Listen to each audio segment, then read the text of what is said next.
I love you on Life and Beth. What can you tell us about your character Jane and how she was originally pitched to you? I mean, Amy just basically said it's a narcissist. It's a mother who has the best of intentions, loves her children more than anything in the world, and cannot seem to put anyone first other than herself, which, is a very complicated and funny and heartbreaking person to play. Well, you've worked with Amy before. What was the experience like to reunite and work with her here now on Life and Beth? Well, she's just the best. She's so down to earth. She does not, even though she is a giant movie star, she doesn't act like a giant movie star. Um, and she's collaborative and creative and obviously brilliant and very brave. So, anytime I get to hang with her, I want to. Life and Beth is kind of a semi-autobiographical drama that she created. Did that sort of change how you view the series before you accepted the role?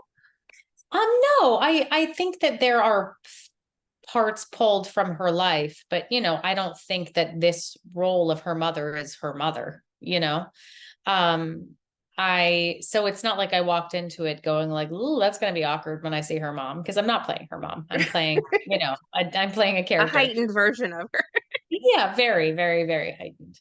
Um, so yeah, no, I think that anytime I love her so much. And even if this show had not been autobiographical, but had still just come from her brain, I would still feel a sense of responsibility to execute it in a way that makes her feel like her vision has been fulfilled. Certainly. And, most of your scenes are flashbacks. Did you find it kind of difficult in doing flashback scenes then when you did Jane's present day scenes with Beth? The present day scene was much harder because I was playing a 65-year-old woman. So the flashbacks were significantly easier for me than but although that scene was such a joy and so fun to play for sure. Being a mother yourself, did you take any of your own personal experiences and sort of put them into your performances, Jane, or has she influenced you maybe? Oh, no, I mean, no, I think Jane is a cautionary tale. Exactly. So if anything, I just really try not to be like her.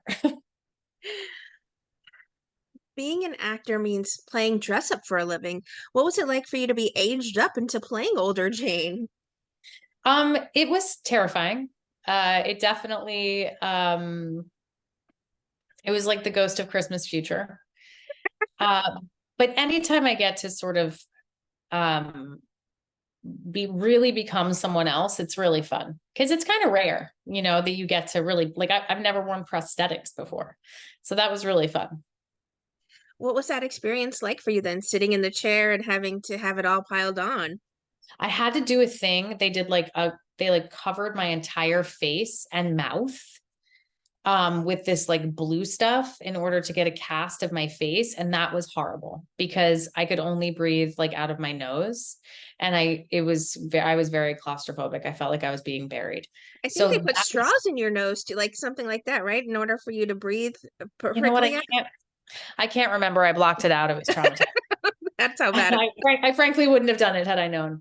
Um, but so that part was awful, but the wearing of it was uncomfortable. I'm not going to lie. It was definitely like by the end of the day, I was like, when could I take this off? But it was so fun. What episode would you say then was maybe your favorite one to film? Maybe one you're the most proud of? The one I'm most proud of, I think in season one, when she's just like devastated by yet another man and she's laying in bed and crying and sweet Beth comes in and is like, "I'll love you forever." And then the phone rings and it's a man and she's like kicks Beth out. To me, that was like so heartbreaking and so important for the show. That was really beautiful to film. The scene where I'm in the old age makeup was really, really fun. And then in this season, the scene where Violet is like yelling at me and then we start laughing, that was really fun. With so many great, incredible stars, you must have amazing film roll on your cell phone. Will you be sharing any behind the scenes pictures? You know what? I was like very myself and the girls were pretty secluded, like we're in the flashbacks. I don't really get to see anybody else. I was with Amy and Violet and Lily. I didn't get to really hang with anybody else. This is such a special show. It's funny, it's poignant, it's everything you kind of want from a drama. Yeah, I What's agree. what's the overall message you really hope viewers take away from watching this series? Or is it just, enjoy something, a little bit of levity, take away from your life, reality for a bit?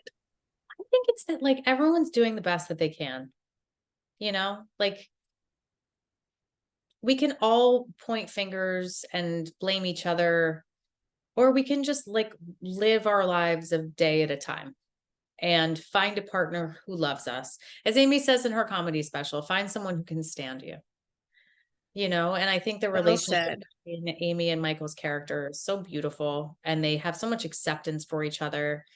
And the place of peace that she has gotten to with her mother, and the sort of, trauma of that, or, sometimes trauma of that, is just really beautiful. So I think ultimately the message is like love and acceptance. And, couldn't we use more of that? Amen. I have to say you were bananas good on the Gilded Age this season. Oh, thank you. Were you Thank surprised? you. Were you surprised at all by the fans' reaction to you wooing Larry Russell? I don't know what it was. I didn't watch it. I don't watch myself. And I don't read anything about myself. So I have no idea. I'm sure they were furious because they all want Luisa's character to be with him. Um, but yeah, I don't read anything. What's next for you? Have you been busy working on any other projects recently? Yeah, I wrote a comedy show called Laura Benanti Nobody Cares. And it's a 75-minute comedy show. I wrote the material and I wrote 5 original songs.